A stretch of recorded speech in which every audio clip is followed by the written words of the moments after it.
Family Place works with very young children and parents, the building blocks of our community.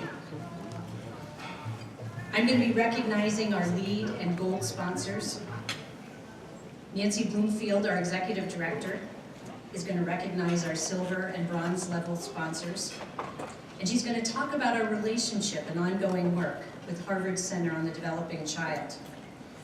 And she'll introduce our speaker, Dr. Melanie Barrett.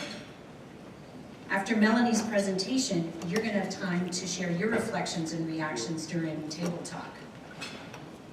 And first, I want to thank our lead sponsor, Ledyard National Bank.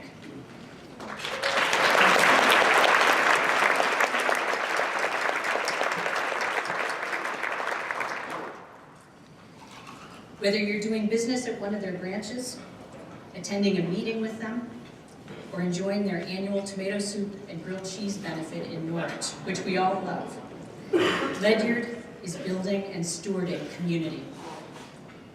All the time. Ledyard National Bank is a trusted member of our community. They partner with nonprofits like us, like the Family Place, because we're a trusted member of the community. And like Ledyard, we're building and stewarding community all the time, every day. I'd also like to recognize our board members, strategic advisors, and staff. Could you all please stand?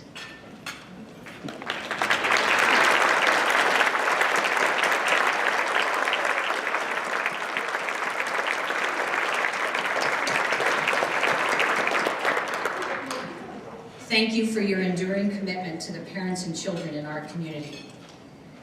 We're grateful to the Hanover Inn for their warm and gracious hospitality today. I'd also like to thank our gold sponsors, the Aloha Foundation, inspiring people of all ages to learn, explore, grow, and to be their best. And we also want to thank our sponsor, the Children's Hospital Dartmouth-Hitchcock, providing each child with the best care in the right place at the right time, every single time. Every one of you here is helping us do our work. Our work is your work, helping keep children safe and helping them have healthy childhoods. Together, we're creating community. We're creating community for people who don't have it. So thank you for helping us every day, every time to build community. Thank you for being one of us.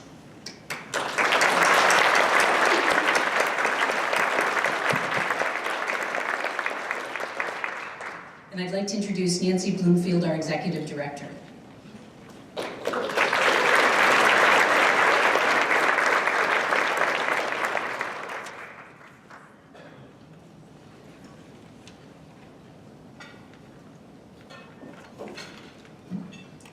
Everybody hear me okay?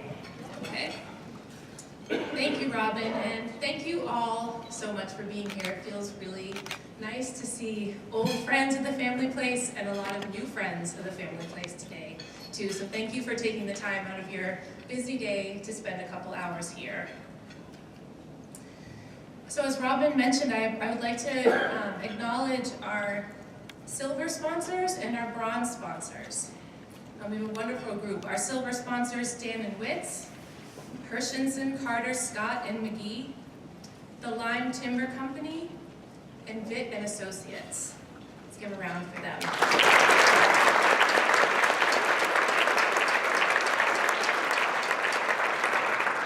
And our bronze sponsors, A.B. Guile, Corporate Lactation Services, and Reeves Consulting. So thank you all as well.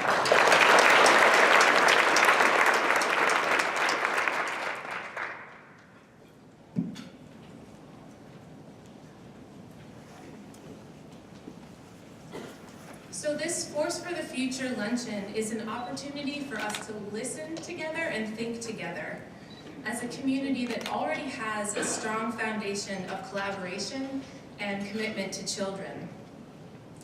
For the littlest members of our community, our babies and toddlers, having interactions and experiences that support the development of healthy brain architecture is a basic need, as fundamental as food and shelter. And like many basic needs, poverty and adversity can get in the way. That's what we're here to hear about and talk about today. In a few minutes, I will introduce Dr. Melanie Berry, that's at the front table here, Director of Innovation Strategies at the Center on the Developing Child at Harvard University. We'll hear a lot more about their work, but just to share, the center is leading the way in helping all of us understand how early brain development works and the factors that will influence that for better or for worse. The center is also driving the development and adoption of science-based strategies that build skills and support resilience in vulnerable children and families. So over the last year, the Family Place has taken significant steps to engage with the center's groundbreaking work. With support from the Jack and Dorothy Byrne Foundation, the A.D. Henderson Foundation, and the Couch Family Foundation, teams from the Family Place have traveled to Boston to receive training in the Ideas Impact Framework, which you will hear more about from our speaker. From the beginning, what has resonated with us at the Family Place was the center's focus on investing in parents in order to improve outcomes for their children. And that's the two-generation approach that has always been at the heart of the Family Place's work. But what has motivated us to deepen our engagement with the center has been the opportunity to bring a different level of precision and a process of innovation to our work. Last fall, participation in a Frontiers of Innovation workshop supported us to develop an intervention called Brain Lab, which we are now using in our Families Learning Together program. Brain Lab engages parents in practicing the kinds of interactions with their babies and toddlers that help them develop a healthy brain architecture. You'll hear a little bit more about that too. So I'm very excited today to have the chance to announce that 2 weeks ago, Brain Lab has been accepted through a competitive process to become a portfolio project with the Center on the Developing Child. We didn't know that would happen when we invited Dr. Berry to come, and so it's really exciting that I can share that with you all today. It's an incredible opportunity for us. Inclusion in the portfolio means that over the next year, the Family Place will have access to the center's expertise and their guidance as we begin to evaluate the feasibility of doing this project within our program and possibly in other programs. And even more exciting, we will be connected to a community of Frontiers of Innovation partners throughout the country and also in other places in the world who are committed and interested in this kind of work too. So it's an amazing step for us, and we're so happy to have the chance. So I would like to actually ask the members of the Brain Lab team to please stand briefly so that folks know who they are. Love that.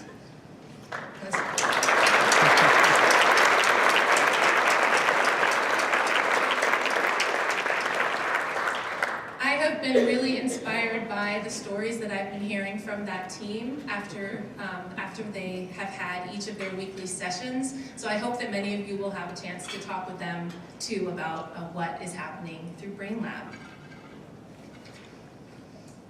So the Family Place believes that by engaging with Frontiers of Innovation now and in the years ahead, we will be able to evolve our practices and build on the collaborative partnerships, many represented here today, to implement some of the most promising strategies within and beyond this bi-state community. We hope that you will be interested in joining us in making that happen.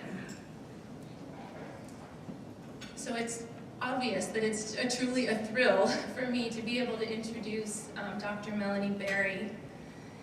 Dr. Berry is a clinical psychologist by training, and her particular interest has been in supporting children and families involved with the child welfare system and also foster families. She did much of her direct service work in San Francisco and Oakland in the inner city.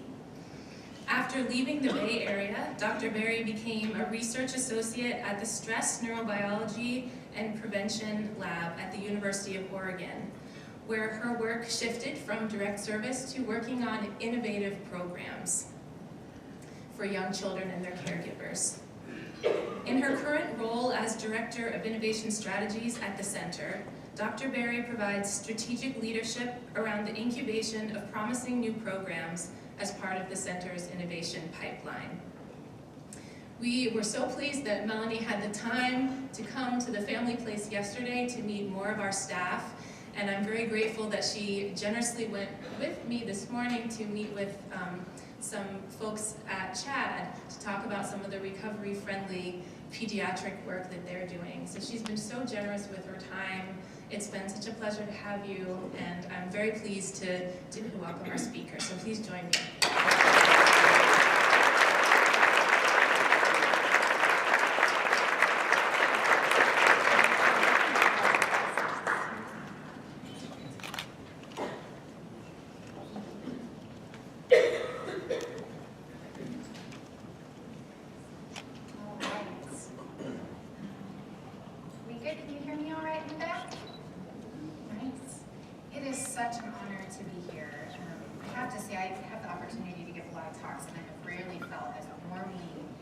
Genuinely welcomed as I have been in this community, so it is a delight.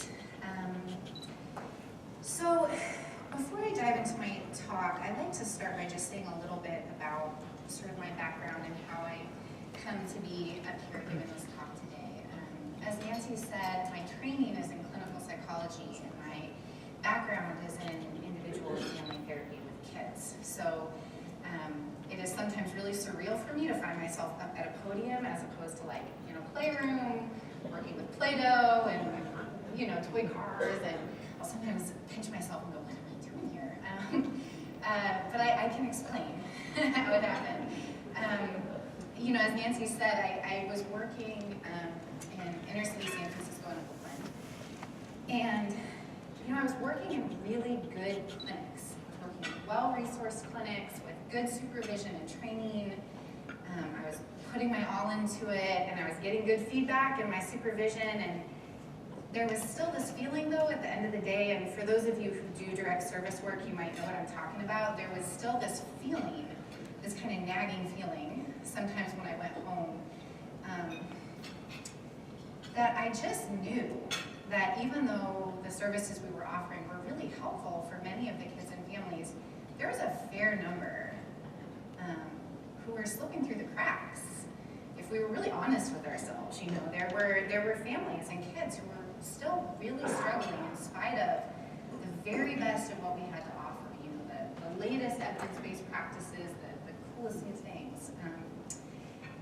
And I really struggled with that, and I think that's what led me to transition from direct service work into program development work. It was that kind of hopeful shift to, might we be able to do better than even the best of what we currently have to offer families? So that's what I spent my time doing at the University of Oregon, was working on a number of new programs, particularly a video coaching program for young kids and families. And it was through that work that I first got exposed to the Frontiers of Innovation initiative that Nancy mentioned. That's based at the Center on the Developing Child, where I now work. And essentially what FOI is a community, it's a network across the US and now globally of like-minded organizations that are really, we think of it as constructively dissatisfied. We're not content with just offering the best of what we've got.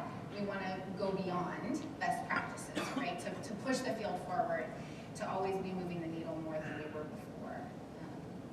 So that's my story and how I ended up being here with you today.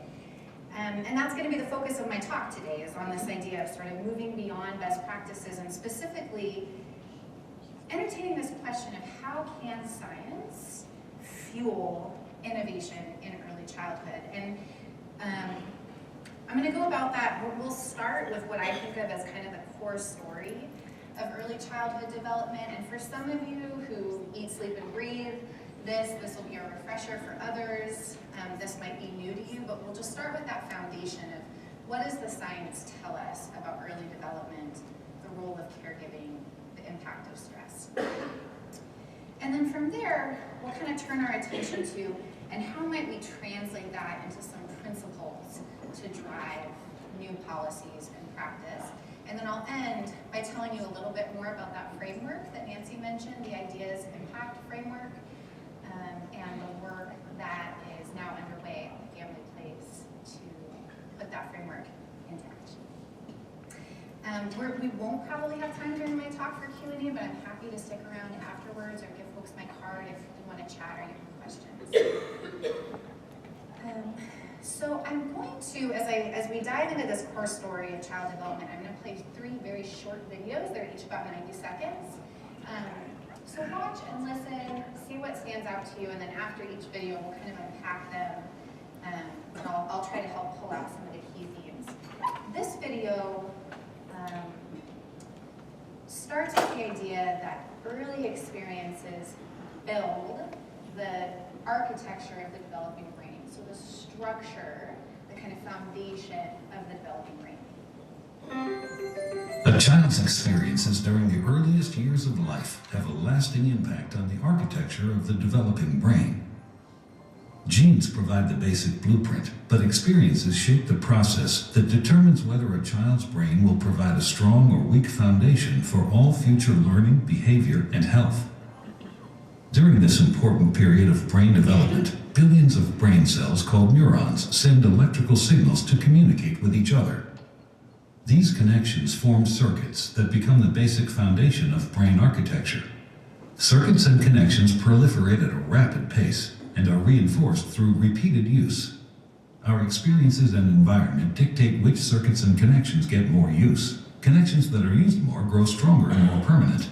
Meanwhile, connections that are used less fade away through a normal process called pruning. Well-used circuits create lightning-fast pathways for neural signals to travel across regions of the brain. Simple circuits form first, providing a foundation for more complex circuits to build on later.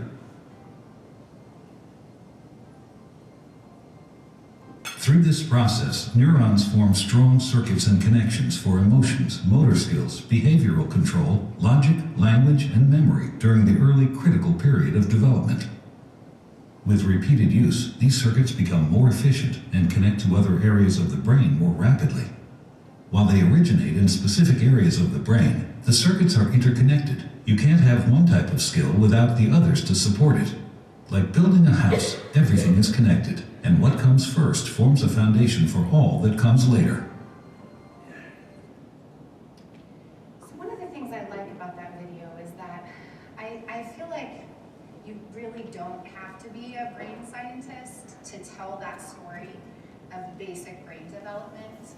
I would hope that after today, you all go home, you're chatting with coworkers or family members about where you were today, and you might be able to even put this into your own words. So the basic story is that we all know that we've got brain cells in our brains, as do babies, and those cells communicate via electrical impulses. And those connections form circuits, and those circuits underlie skills, the skills that we all need to succeed. And it's experience that shapes those circuits and determines which grow strong and which fade away over time. So it's a process, right? Development is a process that unfolds actually starting prenatally through the early years, up through childhood, and actually for the rest of our lives, our brains are growing and changing. And you can think of, going back to the house metaphor, I like to think of genes as kind of the blueprint for the brain, but experiences, particularly experiences that kids have when they're little, are kind of like the carpenter that you hand those blueprints to, or the construction crew, right? Experiences actually determine how and whether and when different genes are expressed. It's very, very powerful, and it's actually that interaction between your genes and your experiences that can provide either a strong or a fragile foundation for that little life. And a strong foundation increases the odds of more positive outcomes, and a weak foundation increases the likelihood of challenges across the life course.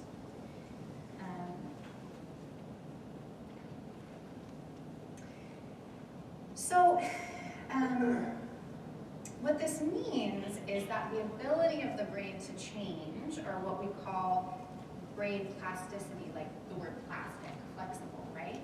brain plasticity is greatest in the early years of life. So in this graph, we have sort of the decades of life across the bottom, and you'll see this idea that normal brain plasticity, this always gets a chuckle. I think the first thing people do is they find themselves on there. The good news, though, I will say, well, wait till you see the next part. The good news is that it never goes to zero, right? Our brains remain plastic and able to change over the life, of course, but relatively, the malleability of the brain is so much greater the first few years of life. And conversely, the physiological sort of effort at a neurobiological level that's required to reorganize and restructure parts of the brain goes up. And again, of course, this is not to say that people can't grow and learn and change across the life, of course they can. We know that. Only that it is easier and more efficient to get things right in the early years than to remediate later on. And this sort of basic science is backed up by economic research.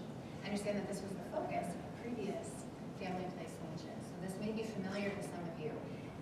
But what this shows is a return on investment curve created by Nobel laureate Jim Heckman. So what you see across the horizontal axis, we have years of a child's life going from infancy up through adulthood, and the curve I'm going to show you shows the rate of return to human capital investment. So what we know is that the return on investment is generally greatest for programs that target the earliest years.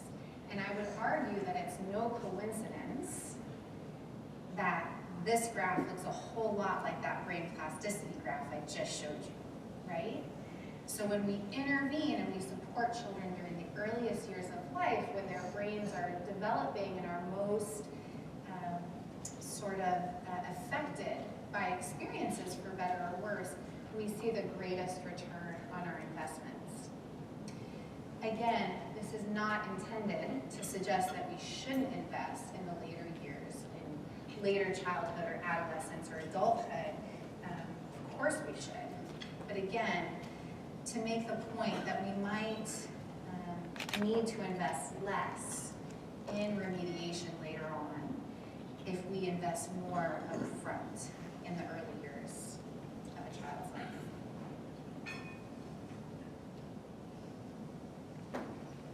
Okay, so we're going to move on to the next kind of core idea, which is the idea that interactions, specifically something that I'll refer to as serve and return interactions, can shape brain circuitry. Now, as you listen to this video, for those of you who aren't familiar with serve and return, it's a metaphor. The terms are taken from tennis of all places. That has to do with early childhood, you might be wondering. But the idea is that young children serve, if you will, when they initiate in some way. They look at something, they make a sound, make a facial expression, say something, they do something.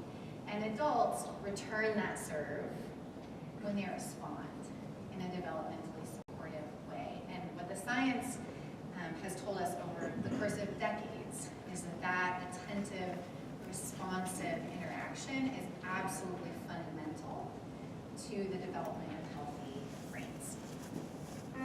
The key to forming strong brain architecture is what's known as serve and return interaction with adults. In this developmental game, new neural connections form in the brain as young children instinctively serve through babbling, facial expressions, and gestures. And adults return the serve, responding in a very directed, meaningful way. It starts very early in life, when a baby coos and the adult interacts and directs the baby's attention to a face or hand. This interaction forms the foundation of brain architecture upon which all future development will be built. It helps create neural connections between all the different areas of the brain, building the emotional and cognitive skills children need in life. For example, here's how it works for literacy and language skills. When the baby sees an object, the adult says its name. This makes connections in the baby's brain between particular sounds and their corresponding objects. Later, adults show young children that those objects and sounds can also be represented by marks on a page. With continued support from adults, children then learn how to decipher writing and eventually to write themselves. Each stage builds on what came before. Ensuring that children have adult caregivers who consistently engage and serve in return interaction, beginning in infancy, builds a foundation in the brain for all the learning, behavior, and health that follow. All right, so we know that, again, that these serve and return interactions are really essential in the early years. You simply can't have healthy normative development without it. We know that it works best within the context of a trusting relationship with an adult in a child's life, and that happens not only in the home, but in other contexts. So things like early learning environments, interactions with neighbors, extended family, kin, community members. And I wonder if you would each just picture in your mind a young child that you know. It could be a child in your family, a child in your neighborhood, a child that you've, a friend of the family, or a child that you work with. And just picture their little face. And can you imagine a serve and return interaction playing out for them? How they reach out in different ways to the grown-ups around them, and the ways in which hopefully you or other people in their lives are able to tune in and just respond to them. I think when you call those moments to mind, there's something very intuitive. Like we know that that's important, good stuff, right? And you can imagine the implications for young children when, for whatever reason, they're growing up in a context where there's just not enough of that. And how life-changing it can be when, through support or coaching or well-timed family-based interventions, we're able to amplify the amount of serve and return that young children experience on a day-to-day basis. And I think that's where organizations like the Family Place come in, where they're so important. So the next idea, and the last in this kind of core story of early childhood development, is the idea that what we'll call toxic stress can derail healthy development. So I'm going to let the video play, and then again we'll sort of unpack this idea and discuss it. Learning to deal with stress is an important part of healthy development. When experiencing stress, the stress response system is activated. The body and brain go on alert. There's an adrenaline rush, increased heart rate, and an increase in stress hormone levels. When the stress is relieved after a short time, or a young child receives support from caring adults, the stress response winds down and the body quickly returns to normal. In severe situations, such as ongoing abuse and neglect, where there is no caring adult to act as a buffer against the stress response stays activated. Even when there is no apparent physical harm, the extended absence of response from adults can activate the stress response system. Constant activation of the stress response overloads developing systems, with serious, lifelong consequences for the child. This is known as toxic stress. Over time, this results in a stress response system set permanently on high alert. In the areas of the brain dedicated to learning and reasoning, the neural connections that comprise brain architecture are weaker and fewer in number. Science shows that the prolonged activation of stress hormones in early childhood can actually reduce neural connections in these important areas of the brain at just the time when they should be growing new ones. Toxic stress can be avoided if we ensure that the environments in which children grow and develop are nurturing, stable, and engaging. All right, so I don't know, I like to acknowledge that's not an easy video to watch. You know, I think it can make us all reflect on our own experiences of stress, the stress members, our families have experienced, the stress that the kids and families we work with have experienced. It's hard to contemplate, you know, the difficult circumstances that folks are living in and the impact it can have on their lives. But I do think it's a helpful concept. There are a couple of really important things to keep in mind when you think about toxic stress. Importantly, I think knowing that every individual, every child, every family is different, and what's toxic for one family may be tolerable for another. This isn't necessarily a straightforward equation, right? If you have this set of experiences, you're going to have this set of outcomes. There's a lot that goes into that equation. Also, very importantly, even if an individual has had experiences of prolonged, intense stress and has some some effects in their development as a result of that, that is not necessarily a life sentence. We have decades of research showing us that with supportive interventions, whether those be in a professional context or from family and friends, people's development can get back on track. So it is, again, not necessarily a lifelong course.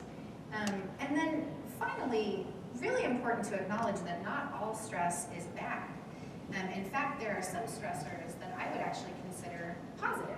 So when any of us are stressed, we experience elevations in our stress hormones, heart rate, blood pressure, and brief increases of that sort. Even for very young children, when they experience those things in a context of warm, supportive relationships, that context of those relationships helps to bring their stress response back to baseline. And the result is actually a healthy stress response system. You need to be able to respond to stressors and come back down. So, if you picture your average small child, in a given day, all kinds of tough things might happen. They fall down and hurt themselves. Somebody yanks a toy out of their hand. They get dropped off at daycare and they really don't want to be. But so long as those experiences are happening in a context of supportive relationships, like I say, the result is a healthy normative stress response system. And in fact, even more serious but temporary stresses can be tolerable. So things like conflict in the family, financial stress, illness or death within the family even, can be tolerable for a young child so long as they're experienced within that context of warm, responsive relationships. Because, again, those relationships help buffer the child from what could otherwise be damaging effects of stress.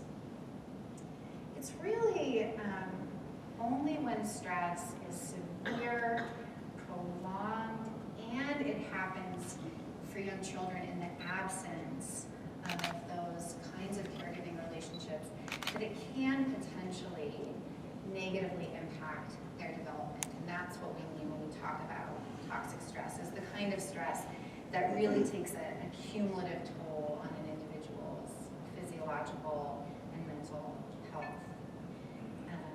What happens there is those experiences of stress, they lead to prolonged activation of the stress response system. So those heart rate, blood pressure, stress hormones, that when they remain elevated over chronic periods of time can weaken the architecture of the brain and have other effects. They can affect the immune system. They can affect other regulatory systems in the body, like metabolism, for instance. And that all adds up to the possibility of serious physical and mental health challenges. So let's take a couple of cases and look at specific examples of how experiences of stress and adversity can impact development. So some of you may be familiar with this research. This is really foundational research that was conducted by Hart and Risley, looking at the ways in which barriers to educational achievement emerge early.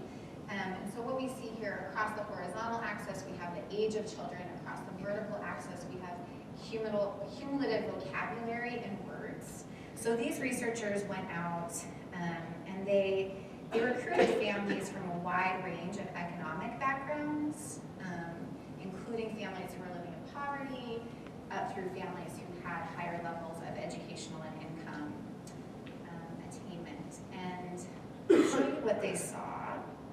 So these are the three groups. These are the labels that they used in the research. So they had college-educated parents, parents who they considered working class, and then parents who were receiving welfare assistance. And the three lines show you the cumulative vocabulary of young children in those homes. And so what we see here is the way in which one particular form of adversity, in this case poverty, is associated with one particular poor outcome, which is lower levels of language development. And what they saw was that those families who were living in poverty, who were really struggling with financial security and stability, in that context, the adults were maybe not surprisingly engaging in less verbal interaction with the kids. So you put yourself in the shoes of one of those families. You're worrying about putting food on the table, keeping a house over your head, and all the other stressors that we know go hand in hand with poverty. And that was associated with a lot less language exposure. So they were talking less, not only to, but around the children. So the kids were just hearing a lot less language day to day, and that was associated with lower levels of language development for those kids. And what the researchers found was that the vocabulary of these kids at age 3 predicted language ability in grade 3, which in turn predicted language skills at 9 to 10. So these disparities continue, and in fact, in many cases, they grow. And what I find so striking about this graph, what breaks my heart really, is how early that's detectable, right? So those differences start to be obvious at 18 months, which is really profound, and I think speaks to the need for early intervention and supports for those families. So this is another example of how particular types of adversity can translate into poor outcomes potentially. This graph is going to show the developmental status of kids who've experienced maltreatment. And across the bottom, we're going to see number of adverse childhood experiences reported. Some of you may be familiar with the ACEs research. And across the vertical axis, we see percentage of children with identified developmental delays. And what we see here is that when young children have experienced a relatively small number of early adverse experiences, they have relatively low levels of risk for developmental delays. However, as the experiences of adversity pile up for young children, the risk of a negative impact on their development also goes up. So this may be intuitive, but I think it's also in some ways very profound, that when families face a pile up of stressful experiences, when you have that pile up of poverty, domestic violence, parental mental health problems, substance use issues, when they're facing just this blockade of adversity and challenges, the risk of a negative impact on the child's development also increases. And I think that has pretty profound implications for the need for supportive services of the kind that the Family Place and other organizations offer. So this is a heavy story, right? To reflect on the challenges that some of the kids and families in this community and in many others face, and the potential negative impact it can have on their life. But here I'd like to turn my attention to the more hopeful side of the story, which is, so in light of all of this that the science is telling us, what can we do? What might we do to respond?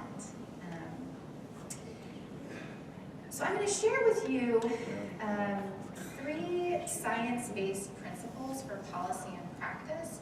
So these have been distilled from the broader literature, the scientific literature on child development, caregiving, and stress. I'll introduce them one at a time, and then I'll talk about how they kind of intersect with each other.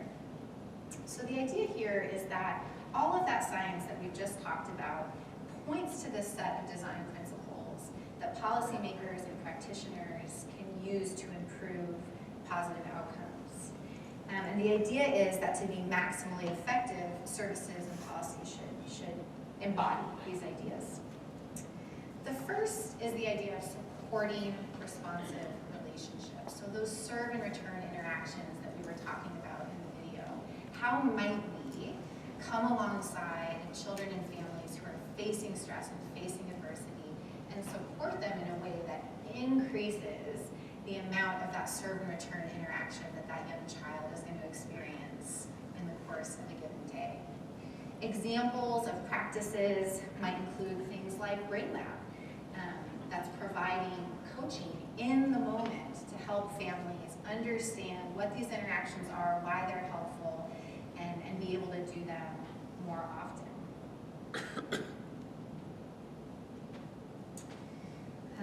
The second design principle is this idea of strengthening core life skills. And what I mean by that are the sort of essential skills that we all need to manage life and work and relationships successfully. They're often called executive functioning or self-regulation skills. They're the skills that are supported by the part of your brain that's just behind your forehead, the frontal lobes. And we know that those skills develop over time, and they can be improved with coaching and support. And we also know that they begin in early childhood. They develop, there's formative periods for these executive functioning skills in the early years. So they're important to consider both for the young children that we engage with and serve, because we're catching them right when those skills are developing, but also for the caregivers who we're working with, who need that same set of skills to be effective in their roles as parents, as running households, in the work environment, and as members of the community. Finally, we know that stress affects both the development of those skills, but also an individual's ability to use them.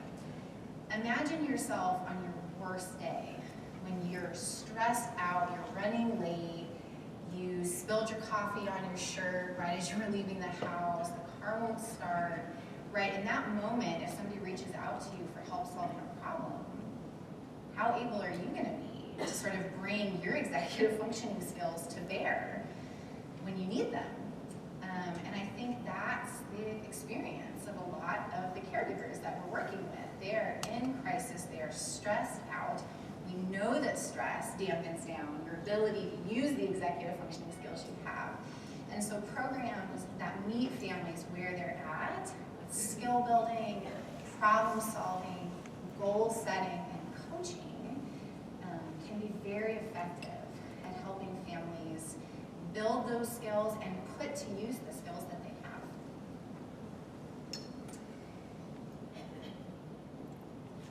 Okay, the third science-based principle for policy and practice is quite straightforward, but we often forget it. Just simply the idea of helping to reduce the sources of stress in a family's life.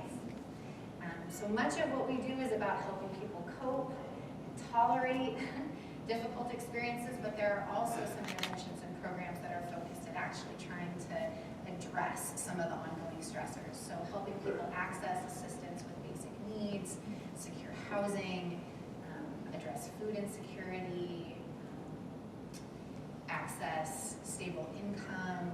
All of those kinds of interventions can have a profound effect on the life of the child and the family. And for young children, those kinds of interventions actually have a twofold benefit, because they may be directly experiencing those stressors, right? So if the family is going through a period of housing instability, the child might immediately be experiencing some of the stress of that. They're sleeping in a different place maybe every night, or they don't have their own comfortable spot to sleep. Their routines are disrupted. So they're directly experiencing it, but also it may be impacting their caregiver to such an extent that it's impeding their ability to provide more responsive, nurturing care, right? So it's that double whammy for the child when the family is under those intense experiences of stress. So again, when we're able to get in there and support the family to address some of those ongoing unremitting sources of stress, the benefits for the child can be really multifold. And we know that these three principles, they don't operate in isolation. They're interactive. So as we were just talking about, right, when you address sources of stress, you might free up some of the caregiver's energy to engage in those more responsive relationships, setting the stage for the child to be able to thrive and develop the core life skills that they need. So they're really interconnected, and together they can lead to healthy development and educational attainment for children, responsive caregiving, and economic stability for adults. So those kind of, end of the rainbow, big, important outcomes that we're hoping for the families that we engage with. Okay. Some of you may be familiar with this. So with those three principles in mind, again, how might we move forward with those and turn them into innovative, exciting policies and practices? Well, I think it's important to start with taking an honest look at sort of where we as a field are with regard to making a difference for kids and families. This graph shows the evidence base of 50 years of early childhood programs. Across the bottom, we have kind of the decades from the 1960s through 2010. And up the vertical axis, we have the effect size, which is a measure of how big of an impact a particular program was shown to have. So the bigger the number, the bigger the impact of the program. The red circles are studies of Head Start, and the blue circles are studies of other early care and education programs. And the size of the circle corresponds to the size of the study. And what you'll see here at the top, these are two really foundational studies that took place in the 60s and 70s, kind of showing what was possible in the world of early childhood. You may have heard of them, the Abecedarian and Peri-Preschool projects that showed these really very impressive, large effects for kids and families facing adversity, which was inspirational and I think drove a lot of development work in the field. But what this line shows us is the average effect across time. And what do you notice about that line? It's not increasing. Yeah, it's modest. So I can tell you that an effect size between 0 and 0.4 is relatively modest. And it's not increasing over time. Now, if you look really carefully at this literature, it's a complicated story, right? Because part of how these studies work is they compare a new service to kind of services as usual, and you compare the two, and that gives you your effect size. So part of what might be going on here is that services as usual have been getting better, and so the comparison might show more modest effects. However, I think at the end of the day, we would all agree that we have not solved the problem, and that we have room to grow and room to innovate. And, I think to that end, what we need is to have a really vibrant and increasingly effective early childhood field. We need kind of what I think of as this broad spectrum of engagement. So we need, there will always be organizations out there that are doing their best, but at the end of the day are still struggling with kind of basic quality issues. And you may know of some organizations in your community who are just kind of getting by, and they may meet important needs. We have organizations that are working to meet standards and increase access. We have programs that are delivering the state of the art, like the organizations I think I was working at when I was back in the Bay Area, right? They were best practices organizations. They were doing the best of what they had to offer. But what we also need are organizations that are willing to generate and test new approaches, to draw on that science, to push the field forward, and to adapt and scale those emerging policies and practices. And this is really what the Frontiers of Innovations initiative that I've mentioned is all about. It's that growing edge, the bright green growing edge of the early childhood field. And I think touring the family place yesterday, it could not have been more clear to me that that is where the family place really wants to be, is not only doing the best of what we have to offer, but pushing the needle even further and saying, how might we be smarter? How might we do more? How might we be better?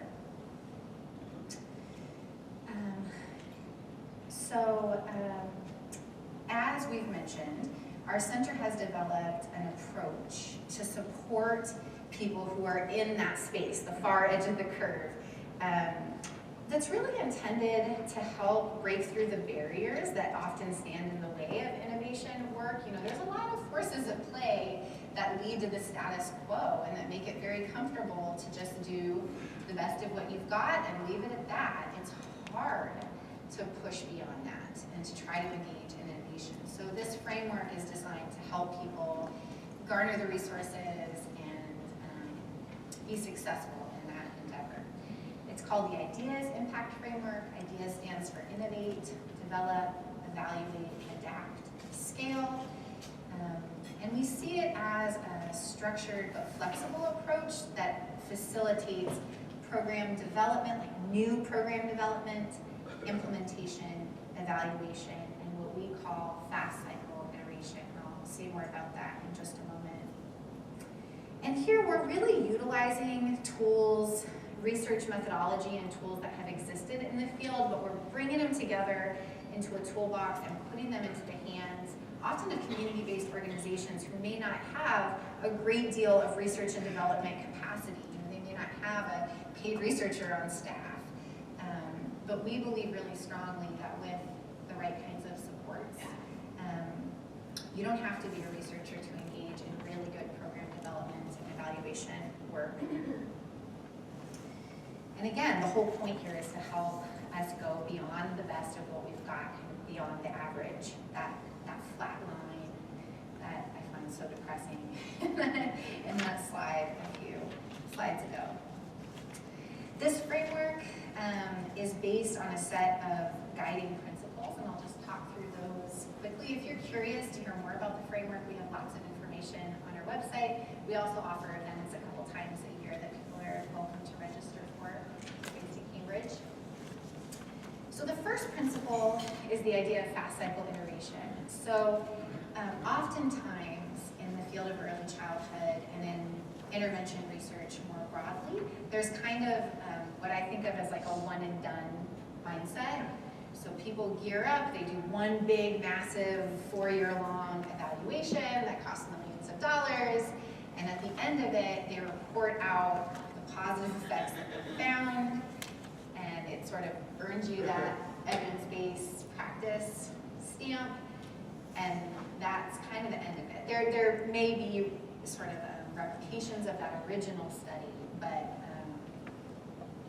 it is sort of a definitive, it's seen as a definitive process. And I think what we would argue is that learning should be an ongoing mindset, that you can always be gathering information, reflecting on what you're doing to make it better and to drive improvement over time. And the way that within our initiative we support that is through helping teams engage in relatively brief, often smaller scale studies to ask really particular questions in a particular context, and then take what they learn and fold it back into their program. The second guiding principle of this framework is co-creation.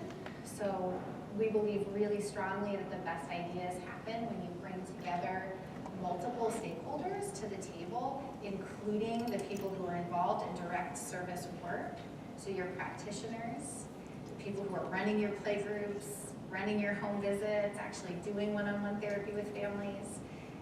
When you bring them to the table, and even better, if you can bring members of your community or the families that you serve to the table, along with leadership, that's when really powerful ideation can happen and breakthrough ideas can come out of that process.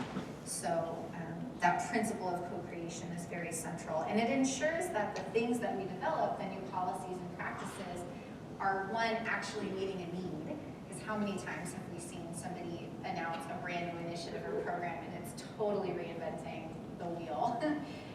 But also they ensure that the solutions that are being generated are a good fit for the people delivering those services and the people engaging with them.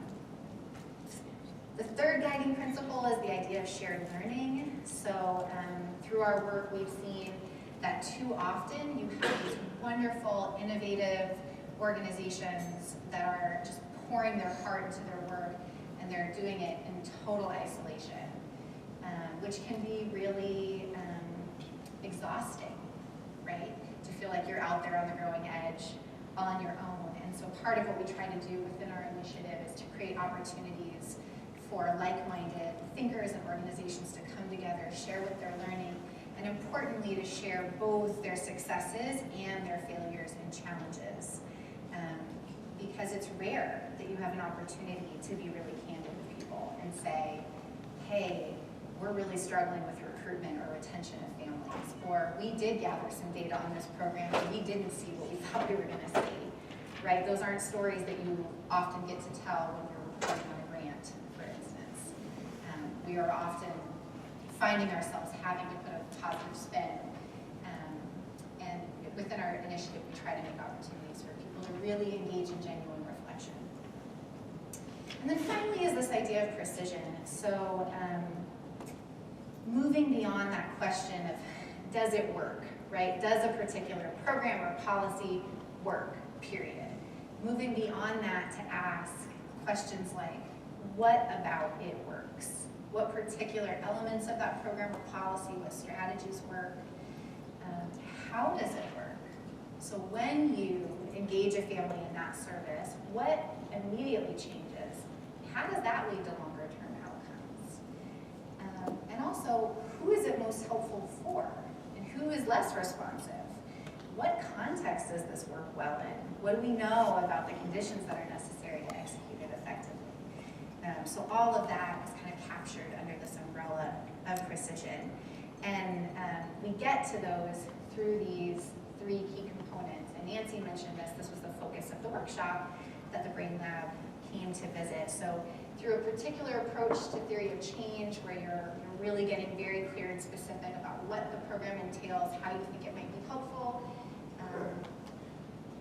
developing program materials that ensure that that program is usable out in real world context and that it's continuing to evolve based on what you're learning, and an approach to evaluation that's really linked to those other two components and is intended to help you move through cycles of fast cycle iteration. So Nancy already mentioned the Brain Lab. I won't go into it in much more detail, but suffice to say we are delighted that this team will be joining our initiative. I'm really looking forward to working with them. And as I understand it, the Family Place hopes to apply this framework down the road, potentially to some of the other innovative programs that they have within their organization. And I have to say that after visiting the organization yesterday, I have in my role the opportunity to work with a lot of community-based organizations across the US and increasingly globally. And I can honestly say that I've rarely seen an organization that so wholeheartedly embodies the innovation mindset and is so genuinely committed to moving beyond best practices.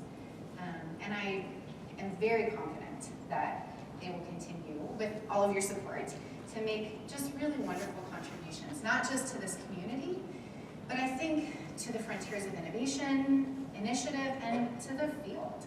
I think there's a lot that we can learn from organizations like the Family Place that are working so tirelessly to put that science into practice and to learn from it.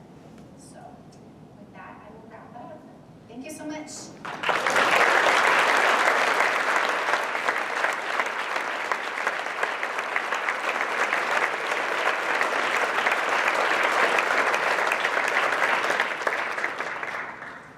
Thank you, Melanie, so much. What an inspiring talk. And I hope it shared a lot of new information for those of you who are here.